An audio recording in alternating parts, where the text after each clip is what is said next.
You've seen the flashy, often ineffective tricks of dark psychology on YouTube. Now, it's time for the genuine 30 dark psychology tricks that are backed by science and actually deliver results. These tricks are highly manipulative. The strategies described are designed to influence others in subtle and potentially deceptive ways. While they can be effective, they should be used with extreme caution. Misusing these techniques can damage relationships, undermine trust, and lead to ethical concerns. Trick number 1, name drop. Picture yourself in a crowded room with lots of people talking and moving around. If you want to get your friend's attention, instead of waving your arms or shouting, just use their name. For example, say, "Hey Sarah, over here." When people hear their own name, they instantly pay attention. Using someone's name makes it easier to connect with them and shows that you are speaking directly to them. It also makes the interaction more personal and effective. By calling out their name, you help them notice you in the crowd, making your communication smoother and more direct. Trick number 2, reflective listening. When talking to someone, if you want them to feel understood, use reflective listening. This means repeating back what they've said, but in your own words. For example, if someone says they are stressed about a new project, you might say, "So, you're feeling overwhelmed because of the new project, right?" This helps show that you understand their feelings and are really listening. Reflective listening is a great way to build trust and make others feel heard. It helps in conversations by confirming their feelings and showing empathy, making discussions more effective. Trick number 3, positive reinforcement. Positive reinforcement means recognizing and praising someone immediately after they do something good. For instance, if a coworker named Alex helps with a report, you should say, "Thanks for jumping in on that report, Alex. It really made a difference." This kind of immediate praise encourages Alex to keep doing good work in the future. Positive reinforcement is a powerful tool for motivating people and creating a supportive environment. It shows appreciation and boosts morale, making people more likely to repeat their helpful actions. Trick number 4, mirroring. Mirroring is when you subtly copy the other person's body language during a conversation. If they lean forward, you lean forward too. If they cross their arms, you might do the same. This creates a sense of connection and makes the conversation more comfortable. Mirroring helps build rapport and makes the interaction smoother because it shows that you are in sync with the other person. It's a simple way to improve communication and make the other person feel more at ease. Trick number 5, the power of pauses. In conversations, especially during negotiations, using pauses can be very effective. After you make a point or present an offer, stop talking and let the silence hang for a moment. This pause can make the other person think more deeply about what you've said, and sometimes even lead them to offer more information or concessions. The power of pauses lies in their ability to make people feel the need to respond, which can work in your favor. It's a useful technique for gaining an advantage and encouraging more thoughtful responses. Trick number 6, anchoring. Anchoring is a technique where you start with a high number or extreme position in a negotiation to set a reference point. For example, if you are negotiating a salary and start by asking for a high amount, it sets the stage for the discussion. The other party's counteroffer might be closer to what you actually want. Anchoring works because people often base their decisions on the initial number or position presented. It's a useful strategy for making your actual request seem more reasonable compared to the starting point. Trick number 7, the door in the face. The door in the face technique involves starting with a big request that you expect to be turned down and then following up with a smaller, more reasonable request. For example, if you ask someone to donate $100 and they refuse, you then ask for $10 instead. This method works because after rejecting the larger request, people are more likely to agree to the smaller one. It leverages the feeling of obligation to agree to the second request after turning down the first one. This technique is effective in various situations, such as fundraising or making requests. Trick number 8, foot in the door. The foot in the door technique involves starting with a small request that is easy to agree to, and then following up with a larger request. For example, you might first ask someone to help you carry a book, and once they agree, you can then ask them to help with a larger box.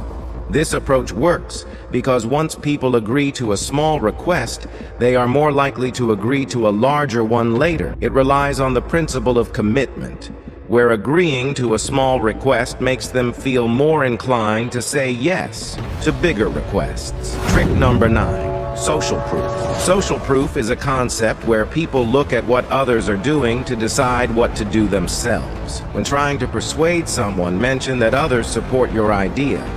For example, you could say, "Many people in our department think starting the meeting earlier would be helpful." This technique works because people often follow the crowd and feel more comfortable with the decision if they know others agree with it. Social proof helps in convincing others by showing that your idea has widespread support. Trick number 10, the Benjamin Franklin effect. The Benjamin Franklin effect is based on the idea that asking someone for a small favor can make them more likely to help you again in the future. If you ask someone to borrow a book and they agree, they might be more willing to help you with future requests.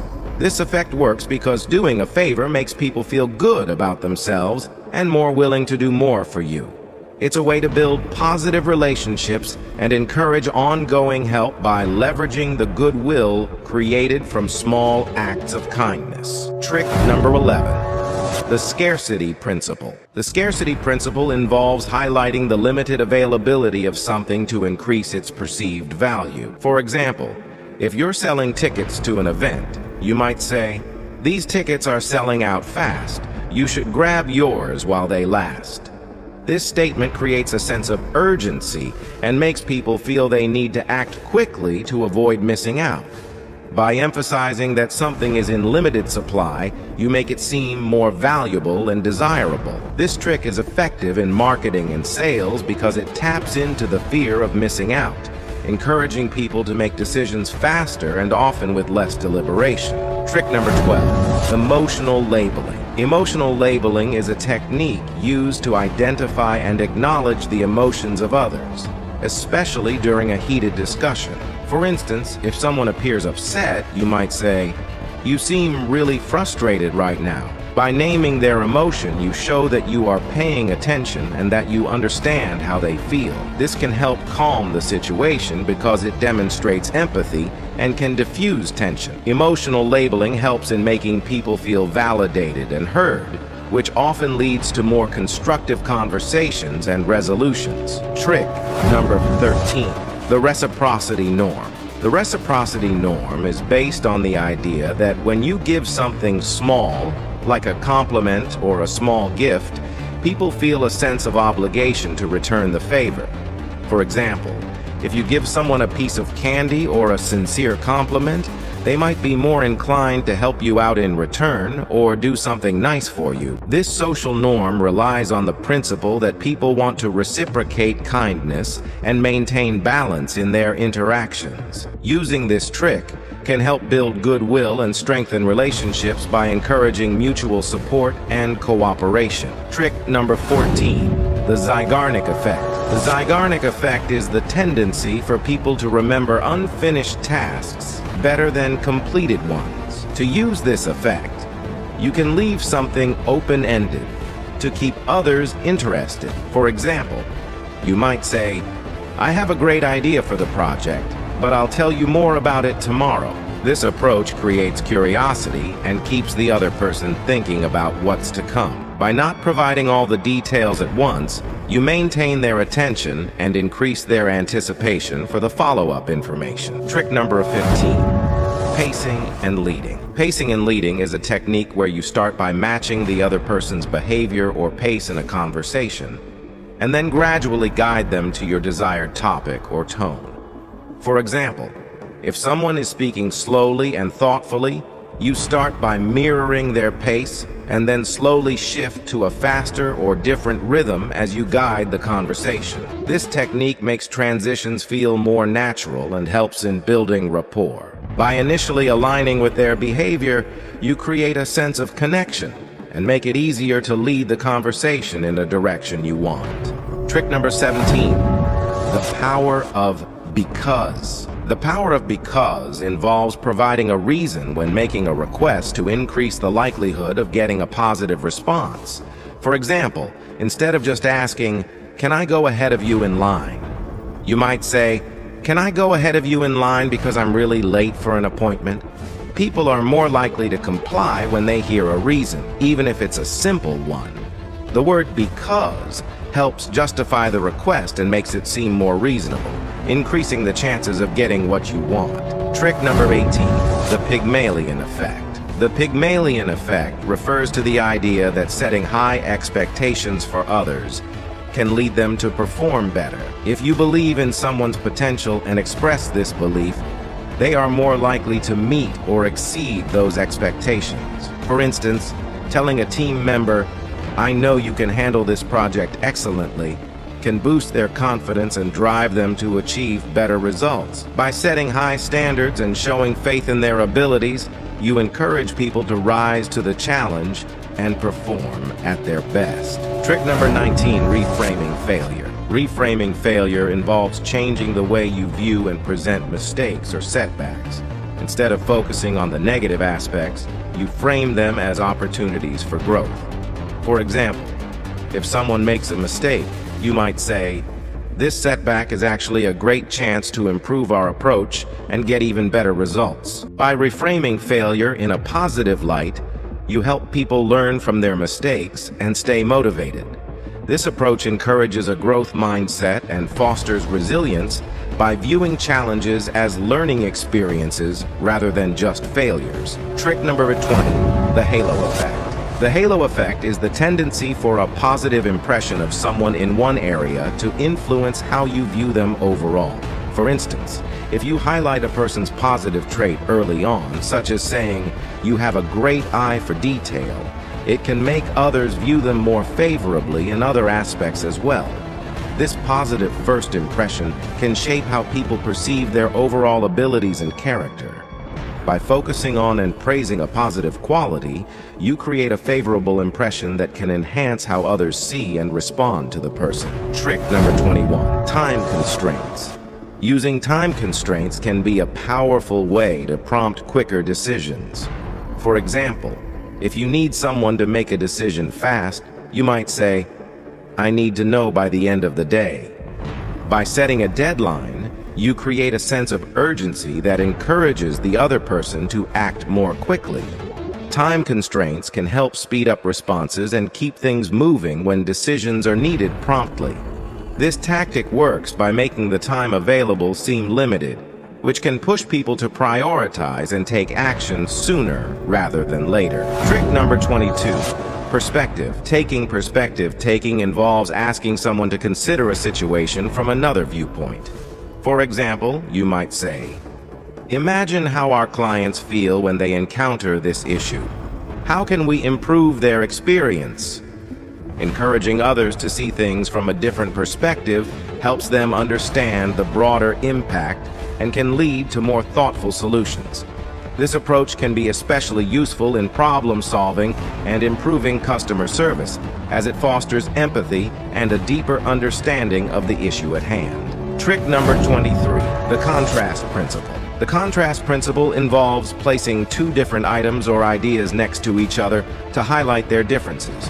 For example, you might say, "This model costs $500, but this one is only $300.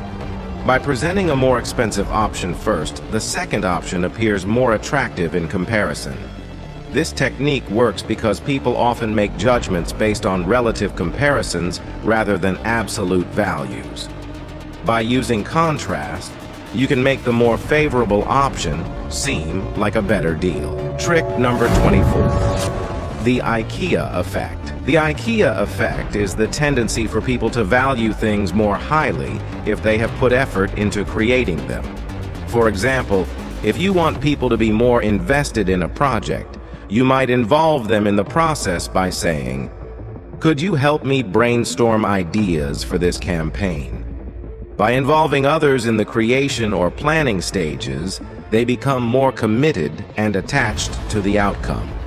This effect works because effort and involvement increase personal investment and perceived value. Trick number 25. The decoy effect. The decoy effect involves introducing a third option to make one of the original choices look more appealing. For instance, you might present, "We have a small size for $3, a medium for $5, and a large for $6. The medium seems like a good deal, right?" By placing a less attractive option next to the original choices, you make one of the original options look better by comparison. This technique helps guide people toward a preferred choice by making it appear as the most reasonable or advantageous option. Trick number 26. The placebo effect. The placebo effect shows that believing in the effectiveness of something can influence its success. For example, you might say, "I've seen this method work wonders for others," to boost confidence and positive thinking. Encouraging someone to believe in the effectiveness of a method or product can enhance their experience and results. This effect works because expectations can shape outcomes, making people more likely to achieve positive results if they are confident in what they are doing. Trick number 27. Loss aversion. Loss aversion involves emphasizing what someone might lose if they don't take action. For instance, you could say, "If we don't address this now, we could miss out on a big opportunity." By highlighting potential losses rather than gains, you tap into people's fear of losing something valuable. Loss aversion works because people are often more motivated to avoid losing something than to gain something of equal value. This technique can drive quicker action and decision-making by focusing on the risks of inaction. Trick number 28. The power of touch. A light touch on the arm or shoulder during a conversation can create a sense of connection and increase compliance. For example, a gentle touch can help build rapport and make the other person more receptive to your requests. This technique works because physical touch can enhance feelings of warmth and trust. However, it is important to use this tactic sparingly and appropriately, as unwanted or excessive touch can have the opposite effect. Trick number 29. The foot and mouth effect. The foot and mouth effect involves admitting to a small fault or mistake to make yourself seem more relatable and human. For example, you might say, "I missed a small detail on the report, but I fixed it now." By acknowledging a minor error, you create a sense of honesty and transparency. This approach can make you appear more approachable and trustworthy, which can help in building rapport and making others more likely to respond positively to you. Trick number 30. The endowment effect.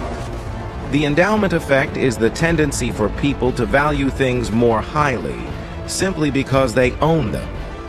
For example, you might say, "How would you like to lead this initiative?" By giving someone ownership or responsibility for a project, they are more likely to value it and become committed to its success. This effect works because ownership increases personal investment and attachment, making people more motivated to contribute and succeed. Important note: these tricks are quite dark and manipulative, so use them with caution. If you're curious about even more intense tactics, you might be tempted to check out my other video, The Power of Playing Dumb.